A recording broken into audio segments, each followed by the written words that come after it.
को दबोचा गया है। दावे किए जा रहे हैं कि एक अमेरिकी एजेंट हो सकता है। उत्तर प्रदेश के गांव वालों ने इस अमेरिकी व्यक्ति के पैरों में रस्सी बांध दी। सबसे पहले हम आपको इस अमेरिकी के बारे में बताते हैं, उसके बाद आपको बताएंगे कि भारत के चारों तरफ कितना खतरनाक खेल चल रहा है। दरअसल भारत नेपाल की सीमा पर तैनात सशस्त्र सीमा बल ने सोनौली बॉर्डर क्रॉसिंग पर जॉर्डन ब्राउन नाम के इस अमेरिकी नागरिक को दबोचा है। जॉर्डन ब्राउन कथित तौर पर अमेरिकी नौसेना और अमेरिकी स्पेशल फोर्सेस का सैनिक रह चुका है। न्यूज रिपोर्ट्स के मुताबिक ये बात जॉर्डन ने खुद पुलिस को बताई है। जॉर्डन ब्राउन उत्तर प्रदेश के महाराजगंज में पड़ने वाली सोनौली सीमा से नेपाल भागने की कोशिश कर रहा था, लेकिन सशस्त्र सीमा बल के जवानों ने शक होने पर जॉर्डन को पकड़ लिया। जॉर्डन ने वहां से भागने की कोशिश की तो गांव वालों ने इसे दबोच लिया। इसे रस्सी से बांध दिया गया। देखिए कैसे भारत के लोगों ने स्पेशल फोर्सेस के पूर्व अफसर के कपड़े उतार कर उसे रस्सी से बांध रखा है। पूछताछ के दौरान जॉर्डन ब्राउन ने बताया कि उसके पास कोई डॉक्यूमेंट नहीं है, क्योंकि उसका पासपोर्ट थाईलैंड में खो गया था। वो समुद्र के रास्ते श्रीलंका पहुंचा, उसके बाद भारत आया। भारत से निकलकर ये नेपाल जाने की कोशिश में था, लेकिन यहाँ वो धरा गया। कल दिनांक 11 जुलाई को एसएसबी द्वारा सोनौली के पास एक व्यक्ति को अनधिकृत रूप से नेपाल में प्रवेश करने के कारण पकड़ा गया और उससे पूछताछ की गई तो उसने अपना नाम जॉर्डन ब्राउन बताया और बताया कि वह कैलिफोर्निया अमेरिका का नागरिक है। अन्य एजेंसी द्वारा भी उससे पूछताछ की गई। पूछताछ में उनके द्वारा बताया गया कि वह टूरिस्ट वीज़ा पर थाईलैंड गया था, जहां उसका पासपोर्ट गुम हो गया। फिर वह किसी माध्यम से जल मार्ग से श्रीलंका पहुंचा, जहां से 2 नवंबर 25 को वह जल मार्ग से ही भारत आया था। तब से वह गोवा में रह रहा था। आज वह नेपाल जाना चाह रहा था जब एसएसबी द्वारा उसको पकड़ा गया।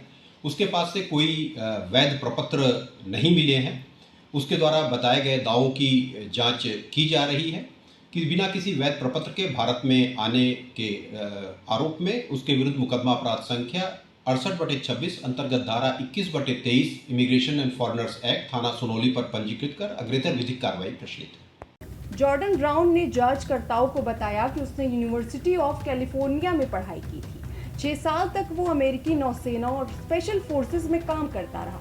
2 साल पहले ही उसने मिलिट्री छोड़ी है। पुलिस के अनुसार जॉर्डन ब्राउन भारत में अपनी यात्रा के बारे में अलग अलग बातें बता रहा है। ऐसे में इस पर शक पैदा हो रहा है कि जॉर्डन ब्राउन के पकड़े जाने से कुछ दिन पहले ही भारत नेपाल सीमा में एक यूक्रेनी महिला भी पकड़ी गई थी। अब आपको बताते हैं कि कितना खतरनाक पैटर्न है। आपको याद होगा कि कुछ समय पहले भारत ने म्यांमार जाने की कोशिश करते हुए एक CIA एजेंट मैथ वेंडाइक को पकड़ा था। वेंडाइक के साथ भी 6 यूक्रेनी एजेंट पकड़े गए थे। यानी अमेरिका और यूक्रेन के एजेंट्स भारत के खिलाफ कुछ न कुछ बड़ा षड्यंत्र करने में लगे हैं। मैथ्यू वेंडाइक को कोलकाता से गिरफ्तार किया गया था। ये भारत के नॉर्थ ईस्ट राज्यों से म्यांमार घुसने की कोशिश कर रहा था। मैथ्यू वेंडाइक से पहले बांग्लादेश में एरविल जैक्सन नाम का एक पूर्व सैनिक मरा मिला। एरविल जैक्सन भी एक पूर्व अमेरिकी सैनिक था, लेकिन बांग्लादेश में एक एजेंट की तरह पहुंचा था।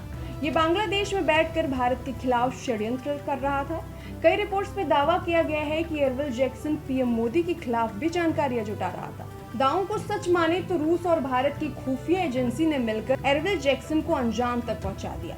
मैथ्यू वेंडाइक को पकड़ने में भी भारत और रूस की खुफिया एजेंसियों ने शानदार काम किया है।